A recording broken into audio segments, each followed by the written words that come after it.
todo su presencia en esta conferencia de prensa virtual a través de Facebook Live. Soy Rogelio Gómez Hermosillo, coordinador de Acción Ciudadana frente a la pobreza, y el propósito es presentar el reporte especial ante la emergencia del COVID-19 del Observatorio de Trabajo Digno, lo que está pasando en el mundo del trabajo y que todos vemos venir. La crisis que estamos viviendo a nivel económico, la crisis que estamos viviendo a nivel de salud, se combinan y están generando un efecto muy negativo para las personas que trabajan. Nosotros hemos preparado este reporte especial para mostrar cuál era el panorama del mundo del trabajo antes de iniciar la emergencia. Ahora sabemos que se han perdido 350,000 empleos solo en 3 semanas. Se confirma entonces que la precariedad laboral que se vive en nuestro país está siendo gravemente afectada por la emergencia y por la crisis económica. Por eso urgen medidas para proteger el empleo y para garantizar ingreso para las personas que se quedan sin fuente de trabajo, de ingreso. De eso trata este reporte y sin más voy a empezar a darles los datos que les vamos a compartir también y que les estarán llegando a todas las personas que nos lo pidan a través del comunicado, el reporte especial completo. Si me permiten, voy a tratar de poner una presentación de tal manera que puedan también visualizar los datos. Ahorita aquí regreso con ustedes en un minuto. Entonces,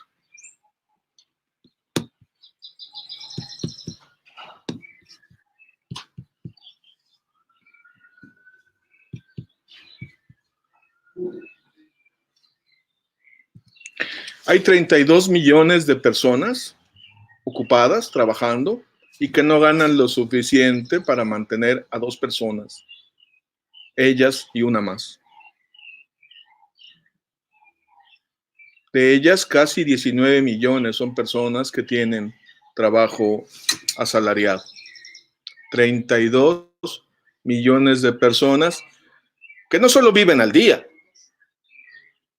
viven con menos de lo necesario para mantener a su familia, si es que su familia es de 3 personas y solo una de las personas trabaja. Estamos ante una emergencia de salud y hay 34 millones de personas que no tienen acceso a los servicios de salud, la seguridad social. Algunos de ellos porque trabajan por su cuenta. A veces por eso se les conoce como informales. Son el 99% de quienes trabajan por su cuenta, casi 2,5 millones. Pero hay 15 millones, 14,971,000 personas que tienen trabajo asalariado y aún así no están afiliadas a la seguridad social. Entonces no van a tener acceso a las unidades de salud del Instituto Mexicano del Seguro Social o del ISSSTE si padecen la enfermedad, y tampoco van a tener, en caso de tener alguna enfermedad, la del COVID o alguna otra, no van a tener incapacidad de ingreso por enfermedad porque no tienen seguridad social. Hay 18 millones de personas asalariadas que tienen empleo, pero que no tienen contrato estable, están a expensas de despidos, de recortes, y creo que eso es lo que está pasando, que por no tener contrato escrito, por tener contratos temporales, se les está despidiendo, y eso explicaría en parte, digamos, estas 350,000 despidos que se dieron en 3 semanas entre marzo y los primeros días de abril, desde que empezó la campaña de aislamiento y de sana distancia. Además, las personas que trabajan por su cuenta, obviamente no tienen contratos, trabajan para sí mismas. 8,5 millones de ellas son personas que se dedican al comercio, son comerciantes, otras actividades manuales. Muchos de ellos, pues, entonces están en la calle, necesitan, digamos, del tránsito de las personas para poder tener un ingreso. Y esto es lo que está siendo afectada. Solo 1 millón de las personas que trabajan por su cuenta son profesionistas y directivos. Y por supuesto están las personas sin ingreso. Las personas que estaban antes de la crisis desempleadas, 7,700,000 personas. Estas condiciones adversas, precarias del mundo del trabajo, afectan mucho más a las mujeres. El desempleo, por ejemplo, de las mujeres es más del doble que el desempleo que afecta a los hombres. 18% para las mujeres, 8% para los hombres. Y además, no se cuenta aquí mujeres que no se les considera desempleadas porque declaran que no están disponibles. ¿Por qué? Porque hay 18.800.000 mujeres fuera del mundo laboral remunerado que sí trabajan, pero en tareas de cuidado y domésticas que no tienen remuneración. Además de las 4.800.000 que están desempleadas. Y las mujeres además realizan, las mujeres que sí trabajan, no las desempleadas, no las que se dedican solo a esto, tienen trabajo, pero además tienen que realizar labores de cuidado. Y en esta circunstancia que estamos viendo la gran importancia de labor de cuidado y cómo tiene un sesgo de género muy grande. Las mujeres dedican 43 horas casi, en contraste con 17 horas que dedican los hombres a labores de cuidado y domésticas. También los jóvenes tienen condiciones más precarias, también tienen carencia de seguridad social, también tienen menos contratación estable, tienen más contratos temporales o no contratos escritos que personas que no son jóvenes, que tienen más de 30 años y menos de 65. Y si además de ser mujer eres joven, pues entonces la cuestión se complica aún más. Las mujeres tienen casi 6 veces, las mujeres jóvenes tienen casi 6 veces más desempleo que los hombres no jóvenes, 23% contra 4%. Es el 558%, ¿no? Casi 6 veces, 5.6 veces más. Esa es la brecha que afecta a las mujeres y luego si son mujeres jóvenes, más. Estos eran los datos. Así estaba México, así estaba el mundo del trabajo en nuestro país cuando arrancó la emergencia. Por eso nos llamó mucho la atención el reporte que dio la Secretaría del Trabajo, Luisa María Luján, el 8 de abril en la conferencia de prensa del presidente de las mañanas, donde mostró esta gráfica que presenta una realidad muy preocupante porque hay 350,000 empleos formales, registros en el IMSS, menos entre el 13 de marzo y el 6 de abril. 346,878 puestos de trabajo formal menos del 13 de marzo al 6 de abril. Poco más de 3 semanas, poco menos de un mes. Y estos son datos de hace 12 días. Por eso nosotros pensamos que es urgentísimo tomar medidas. Necesitamos aplanar esta curva, así como necesitamos aplanar ya con todas las medidas sanitarias la curva del crecimiento de las infecciones y de las muertes por el COVID. Esta curva también necesitamos aplanarla. No es comparable, no queremos decir que es lo mismo, pero también es muy grave. Y los números son mucho mayores. A la fecha que estamos manejando aquí, al 6 de abril, la curva de infección era de 3,500, 3,600 personas. Estas son 350,000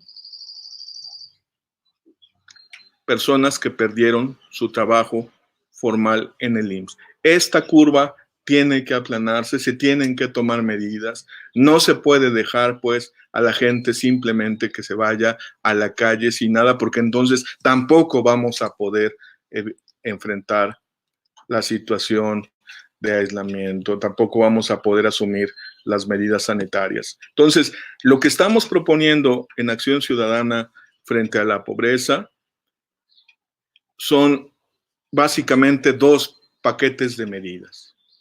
Por un lado, hay que proteger el empleo. La curva de crecimiento, de caída de los empleos, la curva de cómo se van despidiendo personas del empleo, necesitamos aplanarla.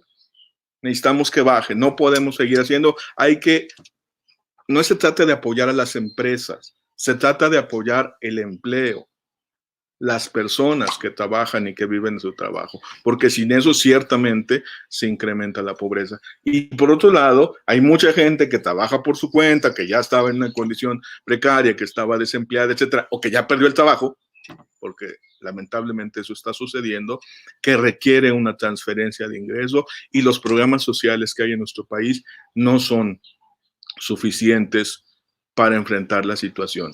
Entonces, la primera propuesta, la propuesta de protección del empleo, hay que buscar diversos mecanismos, se pueden combinar diversos mecanismos.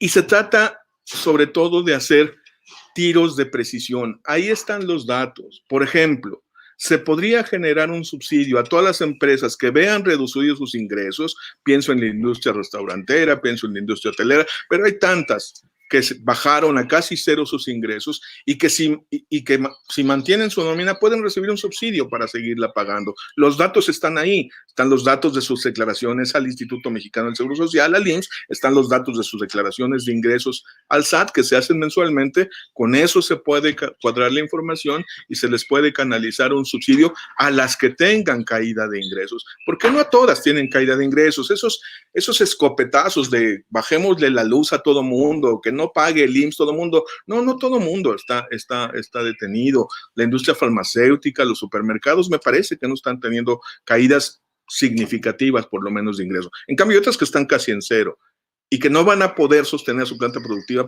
porque nadie está llamado posible. Esta de empleo se tiene que combinar también con otras formas para que la planta productiva permanezca, porque si no, no vamos a poder recuperarnos de la crisis. Créditos blandos y otra vez, usando los datos, o sea, se puede prestar a quienes su ingreso cayó y ahí tienen los reportes del SAT para esto. Y déjenme decirles una cosa, hay que empezar a discutir cómo hacer apoyos condicionados. Que el gobierno condicione los apoyos a que se cumplan derechos laborales una vez que salgamos de la emergencia. Y sirve que vamos resolviendo, entonces, también el precario mundo del trabajo que hay en nuestro país. Esa sería la primera propuesta para proteger el empleo. Y el segundo paquete de propuestas es mantener ingresos. La gente no puede quedarse en su casa si no tiene para comer. O sea, no hay manera de pedirle a la gente que se quede en su casa si es un llamado a que no coma. Entonces, la segunda propuesta es: necesitamos un esquema de transferencias monetarias temporales para personas que se quedan sin ingreso. Y solo déjenme decir claramente, los programas sociales que hay en México, los programas sociales del gobierno, de este nuevo gobierno, no estamos a discutirlo. Simplemente no fueron creados, no estamos criticándolos, no fueron creados para este propósito. Piensen cuáles son becas para que los niños de primaria, son 10 millones y medio de becas, la mayoría de ellas, como 10 millones, son de 800 pesos al mes por 10 meses. Eso es el costo de la canasta básica para una persona por una semana y un poco más, o para una familia de 4 personas les alcanza para menos de 2 días, esos 800 pesos de beca. No está mal, por supuesto que está bien la beca, pero no va a resolver la situación que estamos viviendo. El apoyo para adultos mayores está bien, son 1,300 pesos, en fin, todo esto, pues, pero claramente no resuelve esto que estamos viviendo y no va a aplanar esa curva de caída del empleo. Entonces necesitamos también una transferencia monetaria, temporal, de manera transparente, que logre resolver la situación de tantas familias que ya estaban en pobreza o que ahora están siendo despedidas y se están quedando sin ingreso, que dependían de su trabajo diario, de salir a la calle para generar su ingreso y que ahora no lo tienen. Entonces, y ahí en ese paquete de propuestas también incluimos el apoyo, un fondo de apoyo a la economía social, a las cooperativas, porque creemos que es una manera muy, muy importante para que en la siguiente etapa podamos recuperar, digamos, a la gente, a los campesinos más pobres, las comunidades indígenas y todo el fomento a la solidaridad y al tejido social. Bueno, ese es el estudio. Aquí en los comentarios, Ciaridiana Turner ya les compartió la liga de donde está el reporte completo, donde está el comunicado. Yo les agradezco mucho a todas y a todos su asistencia a esta presentación, a esta conferencia de prensa casera. Y si alguien tiene alguna pregunta, especialmente nuestros amigos de los medios, con mucho gusto los puedo entender. Denme un minuto, voy a ver Voy a revisar el chat aquí. Saludos de Beatriz Alesio, de Diana Turner. El reporte lo está pidiendo Beatriz Alesio, ya se lo van a mandar. Diana Villegas, espero que te manden el comunicado, ya diste tu correo, muchísimas gracias, y ya te contestaron. El reporte, Kenny Berry, claro que sí, del diario de Chihuahua, pide el reporte. Katy Butcher, saludos.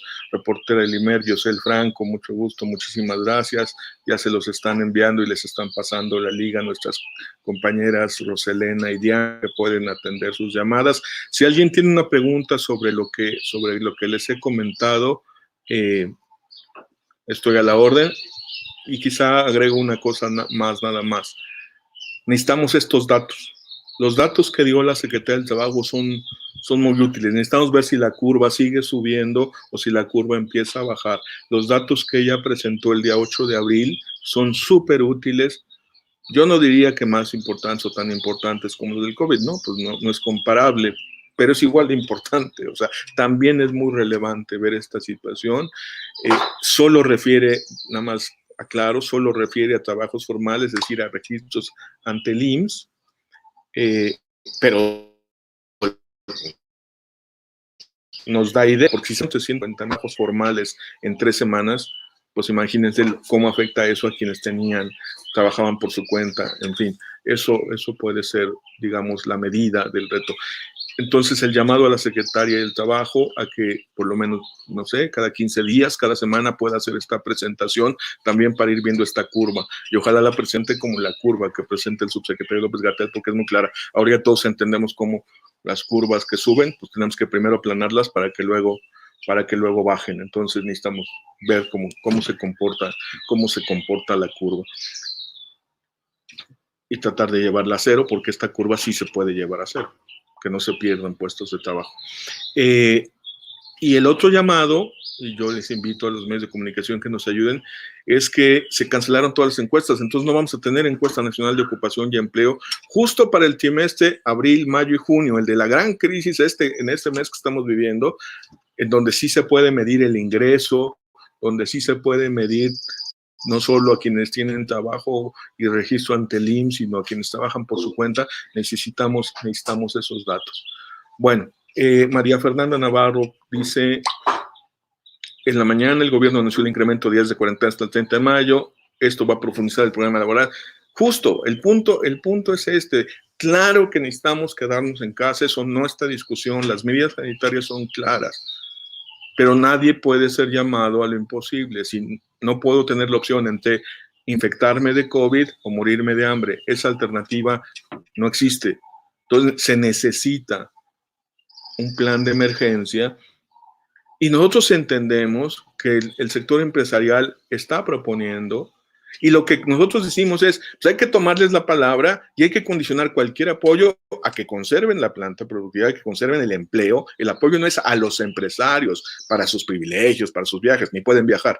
El apoyo es para mantener los empleos y los salarios al 100%, para no recortarlos, y se puede incluso condicionar los créditos que se les den a que se certifiquen en 1 o 2 años en un plan de cumplimiento pleno de derechos laborales, y sirve que también nos deshacemos del outsourcing ilegal. Esto es lo que necesitamos, y necesitamos apoyo para quienes trabajan por su cuenta, quienes no es que tengan empleo, sino que salen a trabajar y que para quedarse en su casa necesitan tener una fuente para vivir.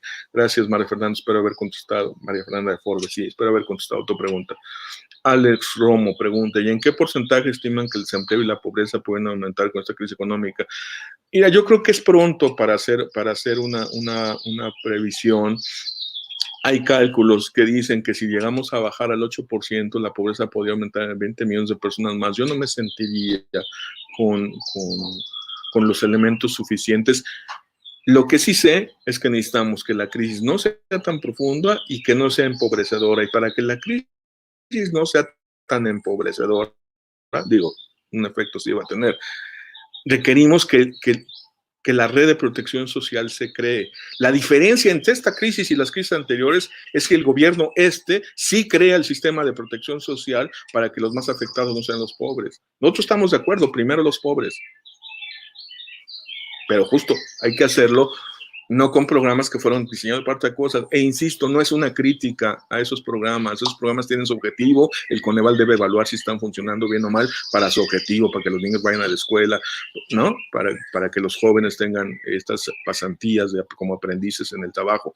Pero por el amor de Dios, no es posible. No están hechos para las familias que pierden su ingreso, para las familias que se quedan sin empleo, y tampoco están hechos para apoyar a que las empresas conserven la planta productiva. Espero haber contestado, Alex. Blanca Juárez, ¿podrías comentarnos también sobre los trabajadores que están subregistrados con salario mínimo y reciben otra parte de su remuneración vía bonos o nuestro sector que con el riesgo es afectado por los salarios? Sí, Blanca, es que ese es el problema, es que en la precariedad en que cayó el mundo del trabajo, en la que el COVID nos tomó, como nosotros lo veníamos haciendo, con una precariedad muy grande del mundo del trabajo, donde se han inventado una y mil formas para evadir los pagos a la seguridad social, para evadir compromisos laborales, le llamaban para evitar pasivos laborales, todos estos mecanismos que no son solo el outsourcing, son el abuso de los contratos temporales, estas formas de pago de te registro con salario mínimo y te pago por fuera otra parte como bonos o como lo que sea. Eso es lo que nos está poniendo en la situación. Y eso, según nosotros, es lo que hay que condicionar en un esquema de apoyos a la liquidez de las empresas. Nosotros estamos convencidos que la economía, como se está haciendo en casi todo el mundo, para que la crisis no pegue tan fuerte. Hay que usar los recursos públicos para generar liquidez, para generar condiciones en que la caída no sea tan grande. Pero la diferencia puede ser en que esos apoyos a las empresas, que se deben ser créditos, en el caso de que sean para la planta productiva, pueden estar condicionados al cumplimiento de derechos laborales, un plan de cumplimiento de derechos laborales. O sea, sí se pueden hacer transferencias monetarias condicionadas también a las empresas. Eso es un poco el planteamiento. Y, por supuesto, una parte que sí se puede subsidiar, nosotros sí creemos que hay que subsidiar los salarios. Las empresas cuyo ingreso haya caído a cero, cerca de cero, o sea, disminuido significativamente, tienen derecho a recibir un subsidio hasta por el monto de la nómina. Nosotros pensamos que es una política totalmente viable y que aliviaría la caída y sobre todo nos ayudaría a aplanar la curva del crecimiento del desempleo, Blanca. Los apoyos del gobierno federal que proponen créditos a pequeñas empresas permitirían, sí, pero no son suficientes porque sean 25,000 o sean 75,000 pesos, puede no ser suficiente. Tomen en cuenta que el 80% del empleo está en medianas, pequeñas y microempresas. Entonces, ahora, no todas están afectadas. Esto es clave. Por eso sí es importante que estos apoyos no sean escopetazos, sino sean tiros de precisión, sean acupuntura, usando los datos disponibles. Están los datos de ingresos, los datos de ventas, las declaraciones al SAT, los pagos al IMSS, en fin, toda una serie de cuestiones que se pueden utilizar para que los apoyos sí lleguen a quienes realmente lo requieren. Armando Arteaga dice, ante la negativa del presidente de brindar estos apoyos, ¿cuál es el futuro de las micro y pequeñas empresas y los trabajadores para el mes de junio? Si no hay un plan de emergencia para proteger el empleo y para darle viabilidad a las pequeñas y medianas empresas que estén en problemas, porque ojo, no todas están en problemas, la farmacia de aquí en la esquina no está en problemas, sí, la cadena hotelera de Cancún, esa sí está en problemas, o sea, no es un problema solo de tamaños, es un problema de quién está siendo afectado y de cómo logramos proteger el empleo. Ese es el objetivo 1. Puede ser un panorama muy negativo, pero yo creo que sí se van a tomar medidas, porque yo siento que la sociedad también está tomando medidas. Nosotros vemos que hay iniciativas sociales. Tuvimos una reunión, les comento muy rápidamente, tuvimos una reunión de las organizaciones que forman parte de Acción Ciudadana frente a la pobreza. Y ahí muchas de ellas tienen trabajo directo de base en comunidades campesinas, en zonas urbanas marginadas, en fin. Y esta sensación, estos reportes que nos dan, nos muestran dos cosas. Por una gran vitalidad, se están generando muchas iniciativas de apoyo, de solidaridad, de tejido social. No se ven porque están ahí, están en las raíces. Pero dos, también sí este reporte de la gente que dice, me descansaron. Es decir, toda esta gente que a lo mejor no le han dado de baja del IMSS, pero la mandaron a su casa sin salario completo o sin salario. Y también también conocemos, y hay que decirlo, muchas empresas que mandaron a la gente a su casa con salario completo. mis respetos, así es la ley, pero es un sacrificio, o sea, no pueden mantenerlo por mucho tiempo si no tienen ingresos, o sea, no pueden fabricar el dinero, necesitan tener condiciones para poder mantener esta situación. Yo se le hice opinión a eso, el plan de recuperación económica. Bueno, yo no conozco un plan de recuperación económica. Lo que he visto son algunas acciones, mantener algunas inversiones, mantener de los macroproyectos, los programas sociales, incrementar su cobertura, estos pequeños créditos. Un plan completo de recuperación económica creo que no se ha presentado y eso es lo que estamos pidiendo porque creo que es muy importante y ver cómo se van a conservar los empleos. Yo no he visto medidas claras sobre cómo se van a conservar los empleos.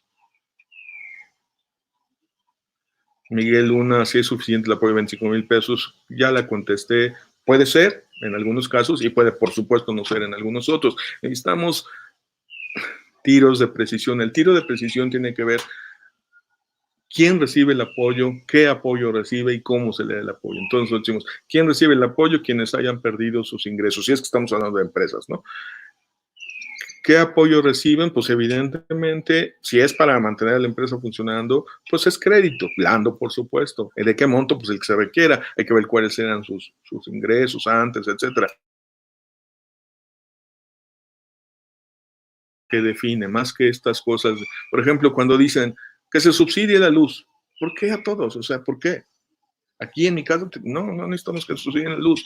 Necesitamos apoyo a quien lo requiere. Esa es la clave de este momento. Bueno, pues creo que he cubierto sus preguntas. Llevamos conectados un poquito menos de media hora. Yo agradezco mucho a todas y a todos quienes se hicieron presentes en esta conferencia. Para quienes nos vean posteriormente, porque esto queda grabado en el Facebook y en el YouTube, si quieren hacer llegar sus preguntas o si quieren solicitar el comunicado, les doy el siguiente correo de nuestra organización, contacto@frentealapobreza.mx. Y por aquí tenía yo las redes sociales, déjenme ver, y ahí nos pueden seguir. Ahí estamos en redes sociales, aquí pueden ver en esta página está ya el reporte especial, está el comunicado también ahí subido, ¿no?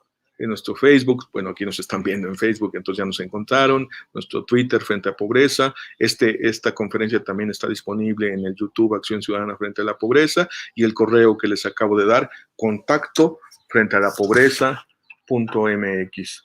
Realmente agradezco mucho quienes tomaron su tiempo de estar con nosotros, conmigo en esta ocasión.